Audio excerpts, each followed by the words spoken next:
Welcome to Great Loop Radio, brought to you by America's Great Loop Cruisers Association. We're dedicated to sharing Great Loop information and inspiration with those actively cruising, planning for, or dreaming about a Great Loop adventure. I'm Kim Russo. I'm the director of AGLCA. Today we are tackling a topic that was suggested by one of our listeners, and they were interested in going all in, which in looper terms means, you're selling everything, selling the house, selling the cars, selling the kids, and moving on board full time. And there are certain things that kind of go hand in hand with that. So we've covered a lot of these over the years on Great Loop Radio and as full topics. But what we thought we would do is kind of condense that into just kind of the high level points that if you're thinking about going all in, these are some of the things you can consider. And then if it's something you're looking for more information on, you can look in the archives for the full coverage of that topic. Or if we get a lot of feedback about one of the particular points, we can do a new episode about that. And one of the reasons we're tackling it this way is because it's kind of challenging to find a guest who really has experience on the various different things we're going to talk about today. So I'm going to be joined by Scott and Karen DeVoll. They have been my guests before. They are gold loopers who now run Capable Cruising. And in that business, they train others for the Great Loop. So they talk to lots of people who are getting ready to do the Great Loop. And, whether those people are going all in or, considering it downsizing, a lot of these concerns are the same. So Scott and Karen and I are going to talk through some of the things that you should consider as you're making that decision to go all in. And then we can expand upon that in the future as needed. But before we officially bring Scott and Karen in, I want to take a moment to recognize and thank our Admiral sponsors who support AGLCA at the highest level. They are Curtis Stokes & Associates, Passage Maker Trawler Fest, Skipper Bob Publications, and Waterway Guide Media. As always, we encourage our listeners to support these businesses that support the Great Loop. So Scott and Karen DeVoll, welcome back to Great Loop Radio. Thanks for joining me. Oh, thank you for having us. Yeah, and it's kind of an interesting topic. It's pretty broad. It covers a lot of ground, and we're going to do that today. But tell us a little bit. I said in the intro that you are gold loopers. You train others for the Great Loop as a business now. But tell us, when you set out for the loop, was your intention to go all in at that time, or were you thinking at that time that you might return to your dirt home, so to speak? We did not figure we were going to be living aboard a boat five years later. No. We sold our home because it wasn't the home we were going to retire. A retirement home. So we thought we'd downsize, and we did put a bunch of stuff in a storage unit that we apparently didn't need. And if you can avoid doing that, if you decide you're going to go all in, we had a lot of stuff, and 2 years ago we went back to that storage unit and basically emptied it out. Yes, and I hear that a lot. And in your terms, you really did go all in because you did have a dirt home that you didn't intend to return to. So for the period of time you were looping, that was in effect your only residence, correct? Mm-hmm. Yes. Yes, and it was really very nice to not have to worry about things back at home. That we were very free on the loop. So it turned out to be a very positive thing for us. Yes. And it's so interesting to hear you talk about that storage unit, because just here in Fort Myers right now, there are so many loopers that have been talking about, I guess, because they're a little bit more stationary during the winter months. Lots of people going home to clean out that storage unit that they filled up with the things that they were going to need. And now they're going, well, we don't really need any of that stuff. We've been aboard for long enough that we have figured out that, this is right sized for us. And even if we go back to a dirt home, the stuff in storage maybe is not as critical. And we're going to definitely talk a little bit more about the stuff, because that certainly is one of the topics.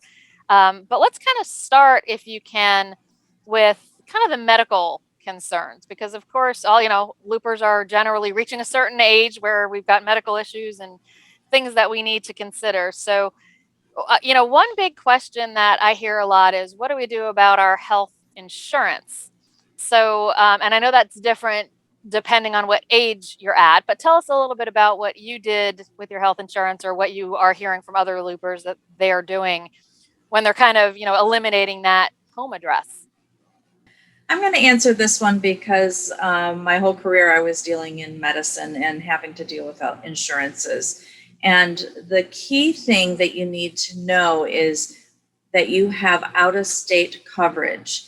There's some HMOs that are regional and you can only use the regional doctors, or you have very limited coverage outside of those. That pertains both to Medicare supplement and regular insurance. Pardon me, if I need a doctor.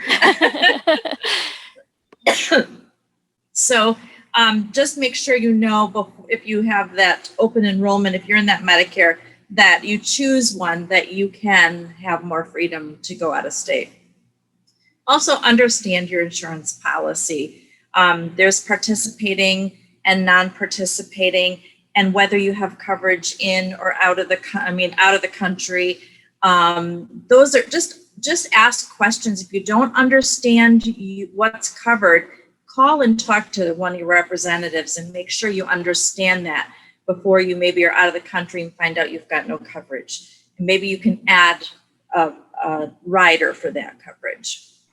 And that's great advice. And I think that's going to be a theme that is recurring throughout today's discussion, is talk to some experts on each of these things. So, at the very least, we can kind of point out where you might need assistance. But that's a great point, Karen, because a lot of folks say, well, if you're old enough for Medicare, this isn't an issue.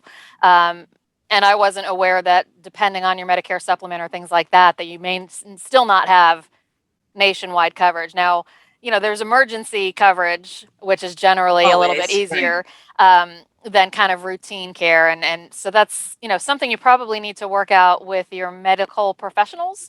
But prescriptions wise, and also, dealing with doctors and dentists and things like that, are you finding that there are more options now since the pandemic and so much more was done remotely? Are you finding that folks are traveling home for those routine appointments, or are they able to do more by telemedicine? How are the two of you handling it these days? Well, we've switched all our doctors down here, but for those that I think they can potentially eliminate a trip home if they can do it, if their doctor is willing to do a televisit. Mm-hmm. The first thing I would recommend is you get an appointment with your family doctor or your primary care physician right before you leave, or anybody else if you're dealing with a cardiologist that writes prescriptions for those particular medicines. Anybody that writes you prescriptions, and sometimes it's a combination of different specialists, make sure you get an appointment with each of them right before you leave. Explain to them what you're doing, explain the remoteness of some of the areas that you're in, and that you really would like to have a 90-day prescription instead of a 30-day prescription. Those prescriptions need to be written for 90 days in order for you to get a 90-day prescription. If they're written for 30 and you say, I want 3 months worth, that's not going to fly with the insurance company. Our insurance at the time when we took off would not allow us a 90-day prescription. But when I called them and told them what I was doing, that I wasn't near a pharmacy every 30 days, that I might need to pick it up, they made a special exception for that. One of my prescriptions, they said, we do want you to pay 3 separate co-pays. However, you can get 90 days, but you have to pay a co-pay for each one, which was fine. I just didn't want to have to chase to the pharmacy every time it turned around. Also, depending upon your medical conditions, your doctor may or may not need to see you during the next year.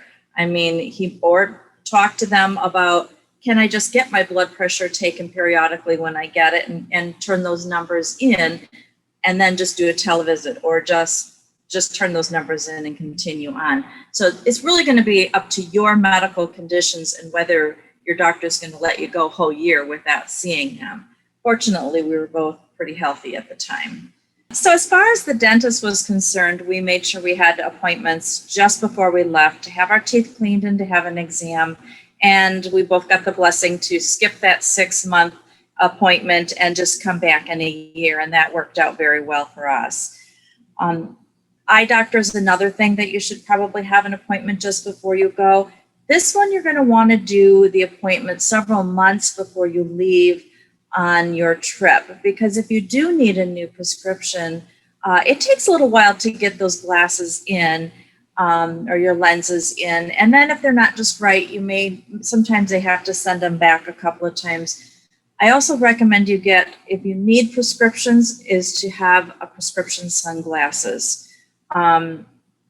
You're spending a lot of time out on the water, and you definitely want to have that eye protection. Talk to your eye doctor, though, about the distance for your readers. For those of us, most of us have a readers. That distance on your reader, it's not so much a power as it is the power determines the distance. So you'd want to know how far your chart plotter is away from where you're sitting so that he can adjust that reader for you and you can see well. And then I needed to have CAT scans along the way, testing. I used the Harbor Host to find out where to go for those, and the doctor would order them at other facilities, and it worked very well. So lots of great advice in there. It sounds like really a little bit of due diligence is necessary. And, for myself, I've tried the 90-day prescription and the insurance company rejected it, but it's great to hear, Karen, that you were successful in calling the insurance company and explaining what you were doing, because none of us really likes to have to deal with the insurance company, because it is usually a huge bureaucracy.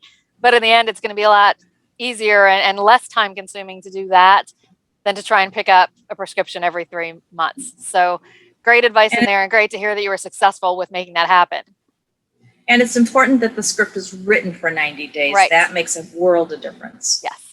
And also the eye prescriptions, something I hadn't thought of, and absolutely on the waterway.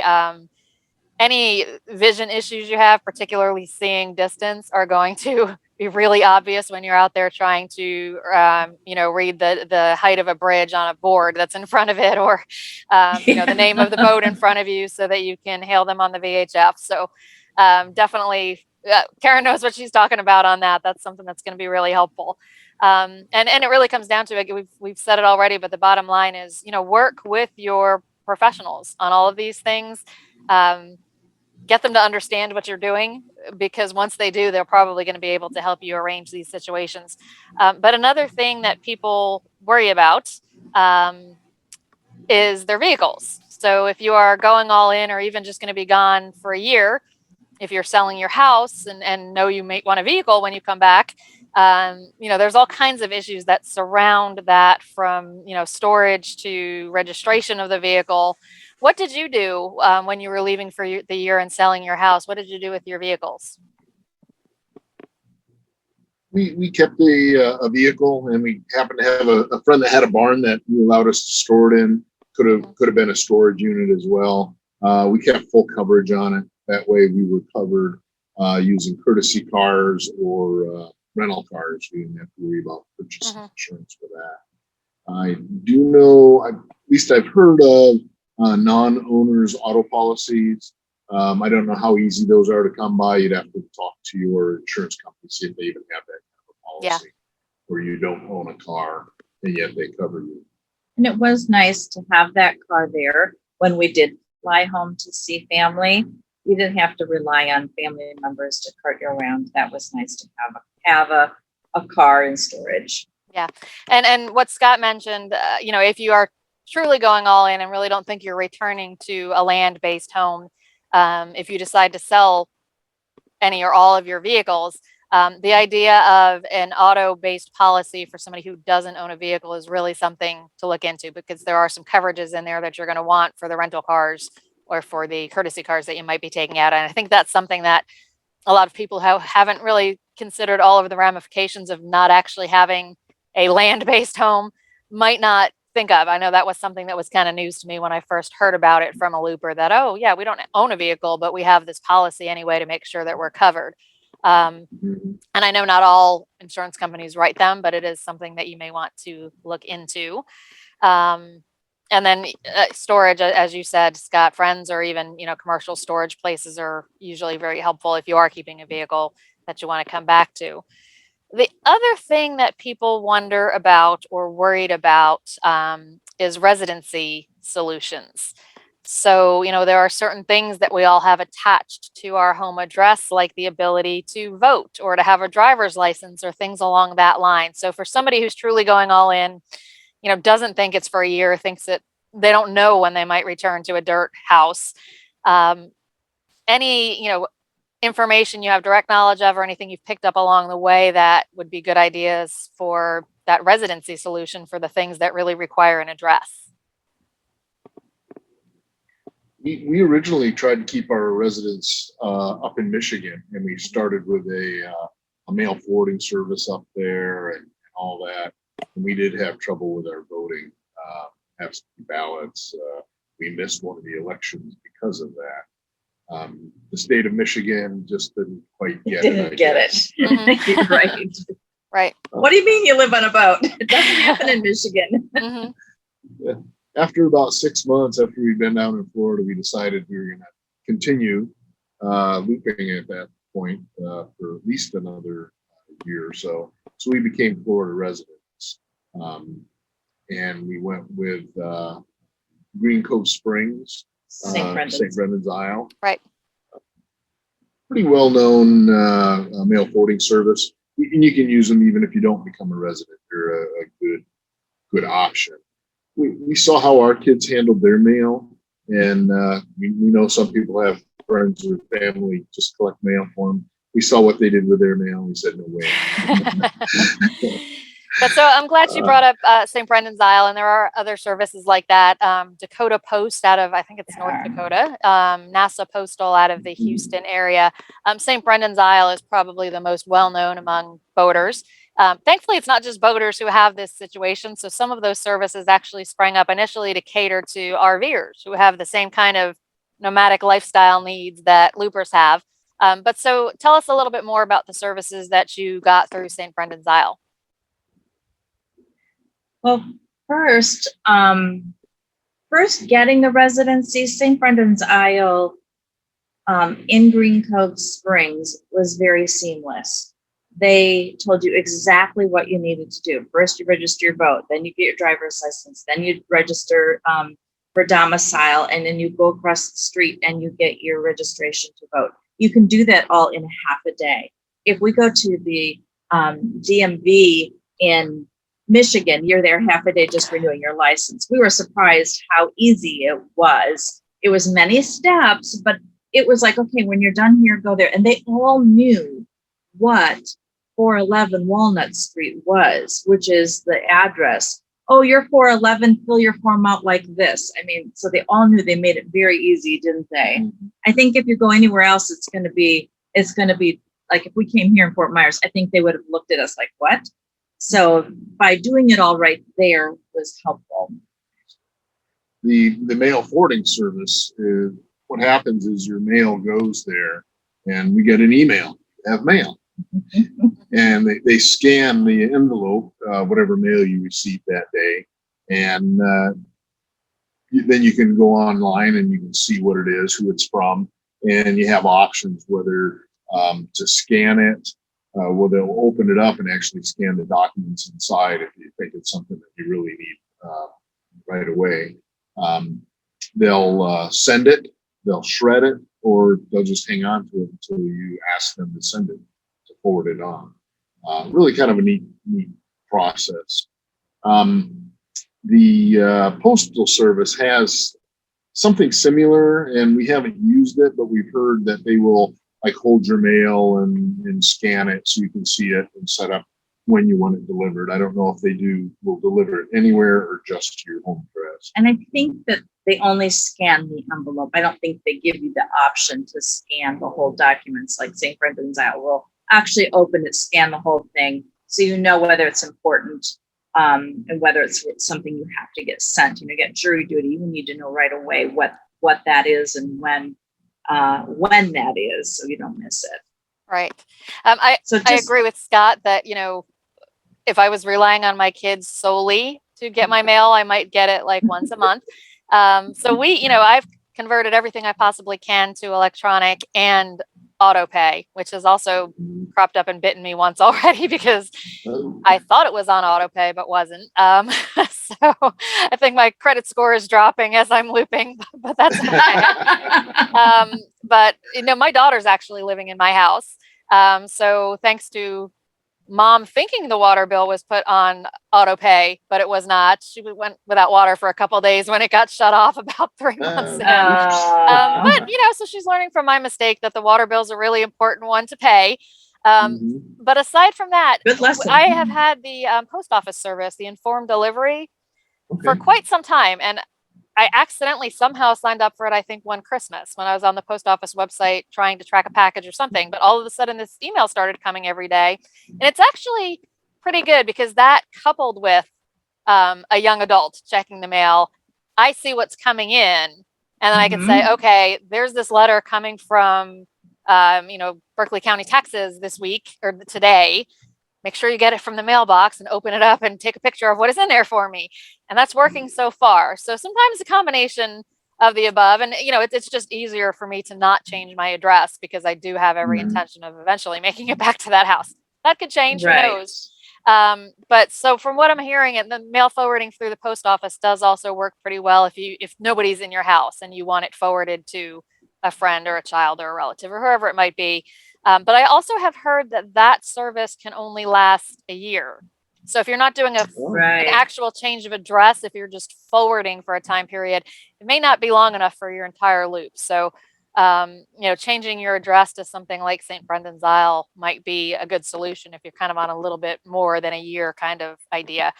But sometimes when we talk about these things and, the prescriptions we talked about, we didn't mention for medications that yes, you may have to actually go physically to a place, but with the apps from Walgreens or CVS or Walmart, you can pretty much order your refill wherever you're going to be.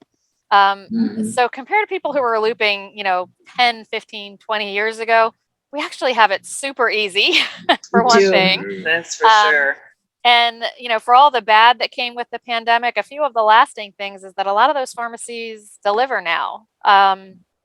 Even Walgreens or CVS do have delivery.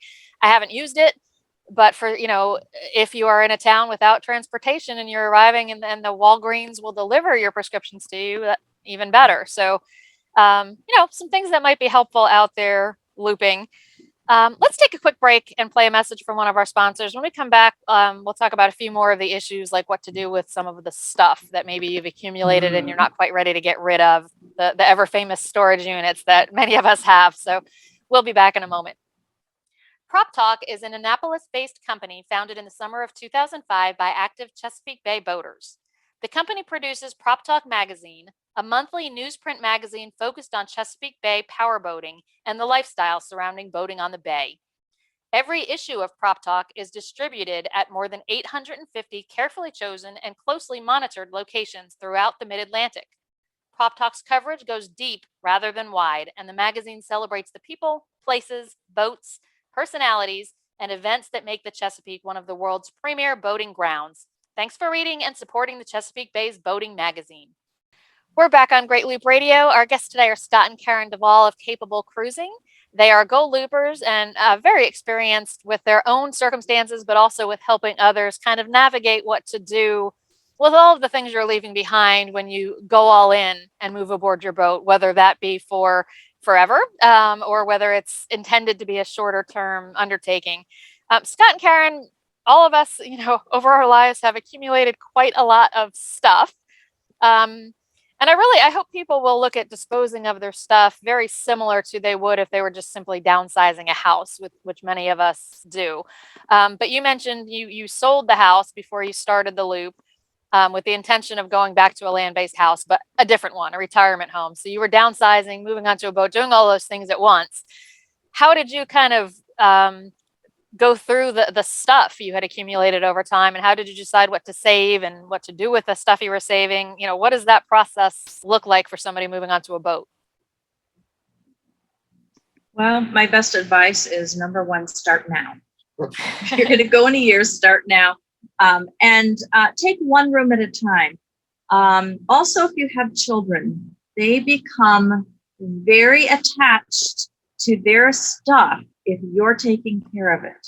If they have to take care of it, all of a sudden you're not nearly as attached to it. So let them know that they will be getting a box, even if they're living in an apartment, because it's like your apartment's going to be bigger than my boat. So here's your stuff. So we did that, and it was a very good thing to have done.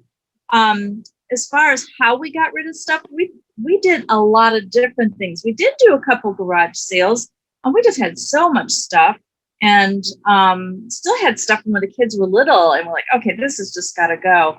And sometimes you get families that would come in and they would really need things. So we were just like, here, take all the clothes that fit your child and just spread it out. And then, but if you have a garage sale, you have to commit that everything that's left has to go to Goodwill. And so, or donate it to a church or whatever it is. We did find it was very cathartic. As you did it, you felt good about just getting rid of all the stuff. It was hard to start. It's the first room that's the hardest, and then after that, you start getting more and more stuff gone. It was cathartic is a great word for it. So garage sales, Goodwill. We even traded stuff. Like Scott had a whole shop full of tools. And woodworking tools, and we needed some help. We're getting down to the wire of selling the house and needed some help on getting a few things done. So he's like, hey, you want to come help me? What tool do you need? And he'd give him a tool and trade. That works. Oh, well. But most of all, just get rid of it. Right. And in the end, most of us during that downsizing process, regardless of why we're downsizing, do end up with some sort of storage. It's why that storage industry is just booming. It is. And in your case, you mentioned you did have storage. What kind of stuff was it that you decided storage was the best option? And then a few years later, when you decided, the boat was the home, what did you do with the stuff then? Well, winter clothes, that was one thing we saved. We didn't need. Right. Good deal. It's furniture and just things. You still had a lot of tools and hobby things and canoes, and we still had a lot of sports stuff too. Skis. All stuff we thought, well, someday we take a vacation, we'll want them, and really, you're on a vacation every day. You don't need to go skiing.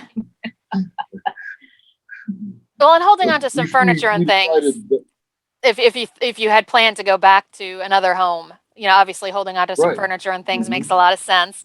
So did you eventually sell or donate most of everything that was in storage as well? Yeah, we started with family. Who needs what? Come and get it. And if you try and sell all of it, it'll take you forever. And so there's a lot of young people and families that are just getting started that really appreciated a spare bed for their bedroom and things like that. So we just gave a lot of it away. Yeah, it was a lot. We still have a little bit. We have a little bit at our daughter's in her attic. See, that's the neat thing is you sell your home, they can't move in with you, can't move back home. We've actually moved in with our daughter on occasion. Yep, there you go. But the things we have in her attic are things like the photo albums and maybe some heirloom things that I just couldn't part with, but we really whittled even a lot of those things down. But so not a lot, just a small corner in her attic that we've kept. And then the things we have here are stuff we just didn't. Go ahead. No, go ahead. The stuff we have in the storage unit here is just stuff like we maybe didn't want to store on the boat. Because of what we do, we can't have all our stuff in the guest berth. We've got to keep everything cleaned off the boat. And I don't even know what's in here. Oh, there's ladders. Like you have to fly somewhere, or luggage is in there. Some ladders and tools for when we paint the bottom of the boat. Some few things like that. Not a lot. It's a very small unit, and we don't have a lot in there. Well, and I guess that kind of dovetails pretty nicely into my next stuff question, and that is for the heirlooms or valuables, whether it's a sentimental valuable or a true valuable. family is a great suggestion for that. Any other thoughts, on some of the things that either you just can't bear to part with, or, perhaps you have some nice jewelry that maybe you don't want to have aboard. But if aboard is truly your home, any thoughts there? You could do a safe deposit box at a bank. We do have a safe in our storage unit that we can put some things in. We do have a little safe on board the boat, for the few things like our passports and little cash that we carry with us when we're traveling. Those kinds of things. We did find, this next generation doesn't want the airplanes. They don't want the china and silver and all the stuff that you get from the generation before. Yeah, that was interesting. They didn't want it. I'm not quite at that point yet. I have not offered up any of the stuff that I have that was my mom's or my grandmother's, but yeah, that's a good question. If they don't want it, then what? But yeah, it's tough. Yeah. So we've talked a lot about kind of relying on, adult children or other family members. And some have asked a lot of questions about, really kind of keeping in touch with those people important to you, family and friends. And again, digital age, it's so much easier than it was even just a few years ago. But what are some of the tools that you use mostly to keep in touch with your daughter and the grand cows? The grand cows. Yeah. It really is easy with FaceTime and other video options and just the phone.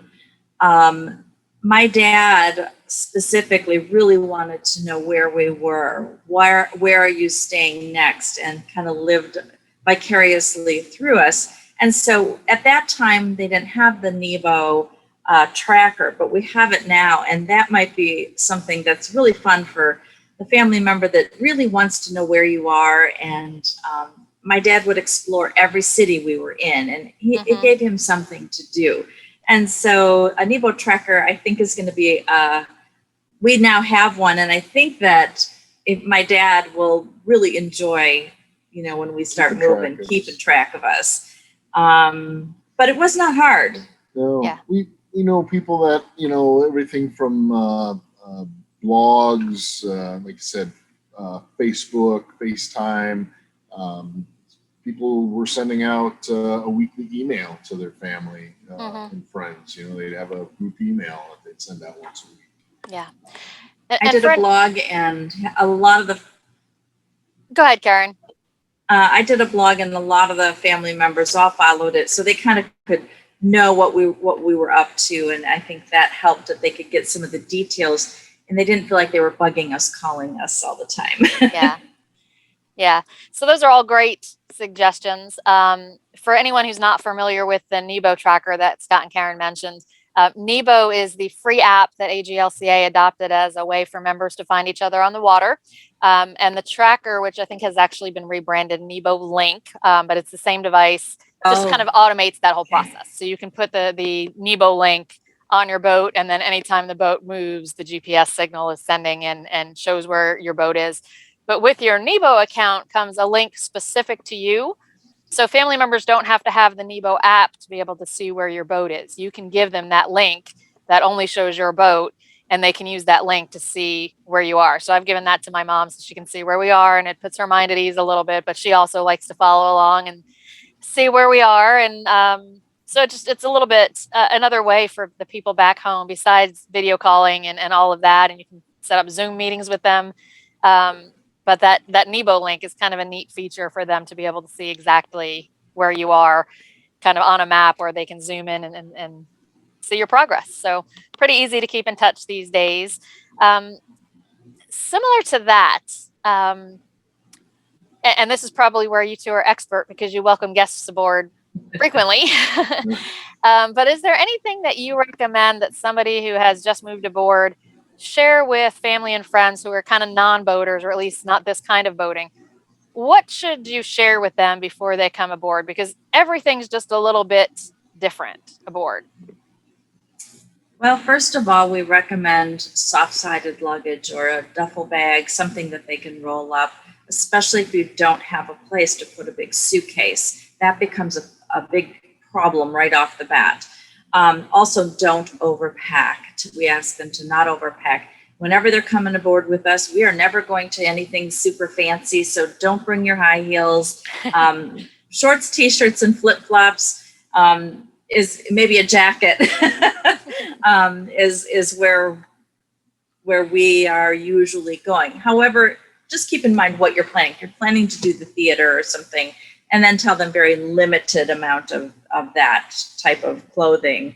And just checking the weather, you know, what's the weather going to be like that week they're going to be here. You know, once they're aboard, we have the big talk, the head,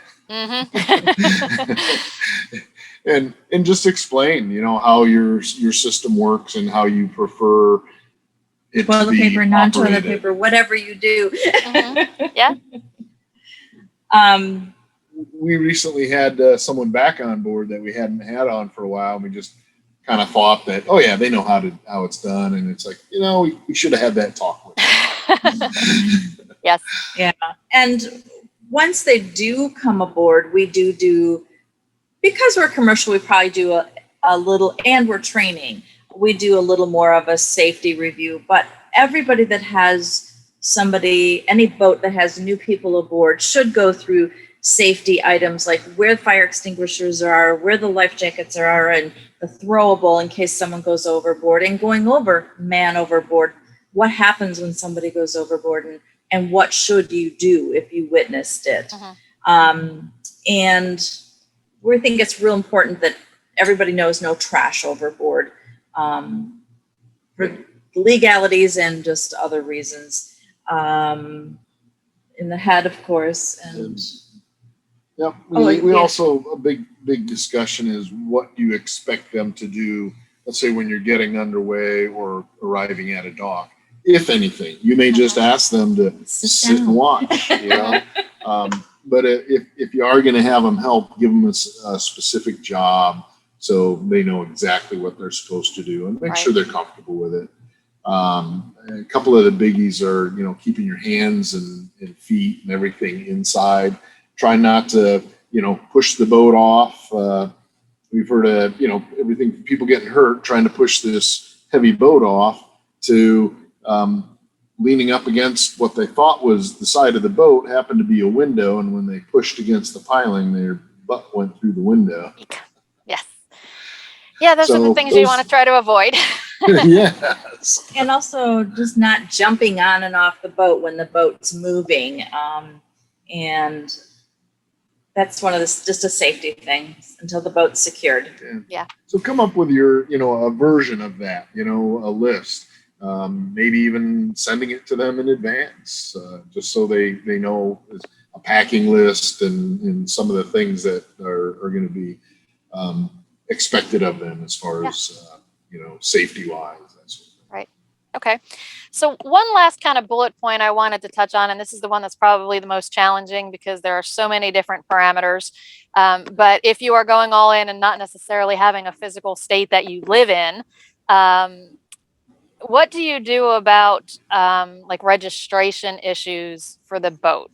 And I realize that's a really big can of worms because there's lots of things that feed into that, including you know, personal property tax or usage tax, or depending on how long you've had the boat, sales tax can fall into that. But you know, just from a very high level, knowing everybody's situation is different. You know, what's your thought about most looper boats are of the size that Coast Guard documentation is generally done. What's your thought about also having state registration, though? As you mentioned earlier, that there are states that require registration somewhere. Michigan, if you go through the Michigan waters and they stop you, they want to see registration from someplace. Someplace. It doesn't have to be from Michigan, but they do want to see a registration.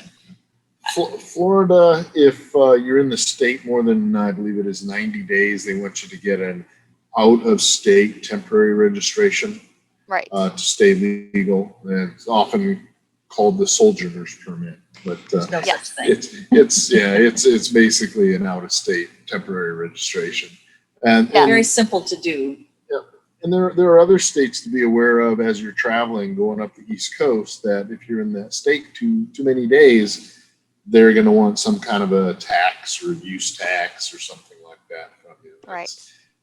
That number's typically around that 90 days. They want you out of that state within 90 days, or they're going to start looking at, you're using our waterways so much that we want some money out of you. And so the key thing is, where are you going to keep the boat and for how long? So if you're going to buy that boat and keep it in one place for a year before the loop, that is something you have to take into consideration about where that boat, where you've paid taxes and where that boat's registered, because it's going to be there. The number one thing to do is your homework. Every state is different, and you need to know, if I register in this state but I've kept it somewhere else, am I going to get stung later? It's all online. Go read about your state and read about what state you're thinking of, and we can't encourage you to do your homework more. Yeah, and that's really an area that, I feel like a lot of people want a black and white answer, and unfortunately there are so many different pieces that affect that, from where you live or where your address is on record, to where you bought the boat and how long ago you bought the boat, to where you're cruising through. So there are so many moving parts that only really, as Karen said, only you can do the research specific to your own circumstance. The sojourner's permit Scott and Karen mentioned, which really isn't the technical name, but it's the name that everybody knows it as. There's lots of information in the members knowledge base on the AGLCA website about that, because it's something that came up year after year. So we started housing it there.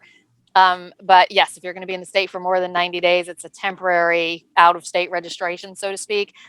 The caveat to that, though, is if you are not state registered elsewhere, they want you to get that immediately upon entering the state. So that's another one of those places where having the boat state registered somewhere, which again is different than your Coast Guard documentation. But for doing the loop, it really is recommended that you also have a state registration. Pick a state based on your tax circumstances. Yeah. But Scott and Karen's point also, that typically on the loop, if you're on the move, you're not staying in any one state long enough to trigger, like in South Carolina, where I'm home ported, we have a personal property tax that is due on any boat that's been in the state waters for more than 6 months. Now, loopers don't typically spend 6 months in South Carolina, but if you find out you love Charleston and decide to winter there because it's, above where your insurance wants you to be for hurricanes, and end up staying there, it's something you should be looking at, whether it's South Carolina or anywhere else. If you're staying, hey, I like it here, let me stay here for 6 months, check and see if that's going to trigger any tax implications for you, because once you hit that 90 days or 6 month piece, it very well could. That starts to give people a little bit of heartburn if they're thinking about winter storage on the Great Lakes somewhere. Typically, it doesn't count if the boat is in storage, or it's something you need to talk to the yard perhaps that you're storing the boat with. Is this an issue? If you're not real comfortable with the answer they're giving you, take it further to somebody in the state that, is in a authoritative role that can answer that question for you. I've rarely, if ever, seen a looper boat that was winter stored trigger any kind of tax. But there's probably some states that by the letter of the law, it probably could. So again, just cover your bases, do some research on that. So, that's kind of most of the things that we identified, that if you're going all in and moving aboard forever or for a period of time without a home, the things that you should be thinking about. So again, a lot of things we covered today. We probably had just enough time to just give you some ideas that, hey, maybe that's something I need to look into.